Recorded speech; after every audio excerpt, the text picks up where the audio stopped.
Hi juniors, ఏంటి M1 ఎలా pass అవ్వాలని ఆలోచిస్తున్నారా?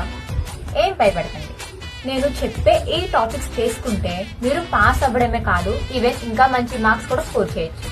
ఇంపార్టెంట్ టాపిక్స్ ఏంటి చూసేద్దామా unit wise. Coming to first unit, ఇవి ఇంపార్టెంట్. సెకండ్ యూనిట్ ఇవి ఇంపార్టెంట్. థర్డ్ యూనిట్ ఇవి ఇంపార్టెంట్. ఫోర్త్ యూనిట్ ఇవి ఇంపార్టెంట్. అండ్ లాస్ట్ యూనిట్ లో ఇవి ఇంపార్టెంట్. ఇంజనీరింగ్ లో మ్యాథ్స్ ఎలా ఉంటుంది అంటే ఇంటర్మీడియట్ లో ఉన్నట్టుగా అయితే ఉండదు. ఇంటర్మీడియట్ లో మీరు ఏదైతే ప్రాక్టీస్ చేస్తారో అవే క్వశ్చన్స్ మీకు పబ్లిక్ లో అయితే వస్తాయి, కానీ ఇంటర్మీడియట్ లాగా బీటెక్ అయితే ఉండదు. మీరైతే ఖచ్చితంగా కాన్సెప్ట్ బాగా నేర్చుకోవాలి. కాన్సెప్ట్ అయితే బాగా నేర్చుకోండి. ఆ కాన్సెప్ట్ కి రిలేటెడ్ గా సమ్స్ కూడా బాగా ప్రాక్టీస్ చేయండి. నేను 5 యూనిట్స్ ప్రాక్టీస్ చేయలేను అని అనుకున్న వాళ్ళు ఎవరైనా ఉంటే మీకు నచ్చిన ఎనీ 3 యూనిట్స్ సెలెక్ట్ చేసుకోండి. ఆ 3 యూనిట్స్ లో ఏమి చాయిస్లు పెట్టుకోకుండా అన్ని టాపిక్స్ కూడా బాగా ప్రిపేర్ అవ్వండి. All the best guys, just rock your exams. Thanks for watching.